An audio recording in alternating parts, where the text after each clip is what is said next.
I'm Instructor Max, and on this episode of How To, we're going to go through how I choose my hold points, and then obviously the importance of hold points and making the right decisions when you're outside of the stand.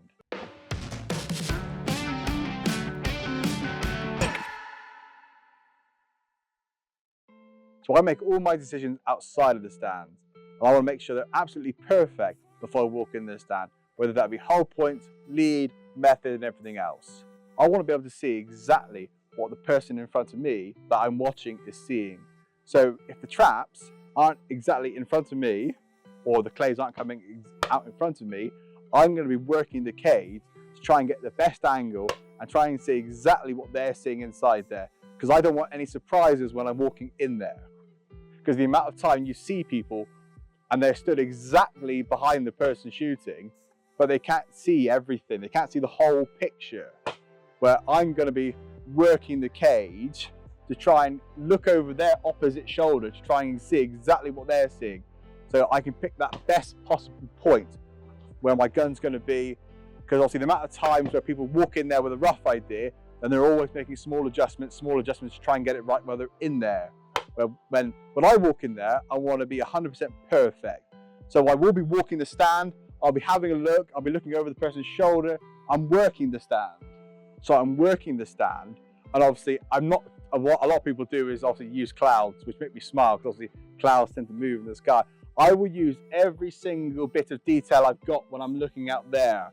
Clumps of grass, the signs, obviously the A and B signs, flowers, or anything to try and give me my best possible pickup points and obviously positional points where I know that if I look above that, then that's going to be right when I'm choosing my hold points and where my eyes want to be.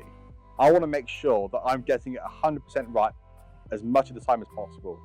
But obviously I'll always have to prepare to make adjustments if necessary. But now I'm in a position now where I don't necessarily have to move them by that much anymore. I'm only moving them an inch, because chances are I'm not that wrong in the first place. So when I'm standing behind someone, I don't want to encroach on the person shooting. On a CPSA registered shoot, obviously none of my body is allowed to be in the cage with the person shooting. So I do want to be very careful about encroaching on the person shooting, getting in their eye line. So when I'm walking around the cage, I am being quite obviously careful about making too much noise and everything else. So it's just being sort of mindful of the person shooting, but also trying to get as much information as possible so you can be prepared as possible. In regards to my routine, obviously hold points are at the very top, because if I get those wrong, obviously it throws off all the rest of it. So, but obviously once I've got my hold points sorted, obviously it's sort of methods, leads, feet, and everything else that gets involved with it. I do my feet very naturally. Obviously my feet are generally trending to where I'm going to break those clays.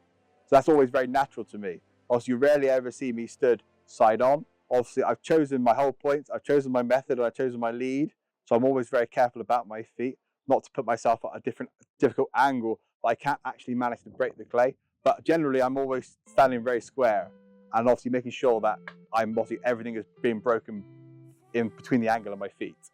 I hope you found this video on hold points useful. Also, I know not a lot of people prioritize them, but in the last couple of years, I really have prioritized my hold points and being more thoughtful and more careful, and I really have got a lot of success out of it. Please like and subscribe, and comment down beneath what you'd like to see next.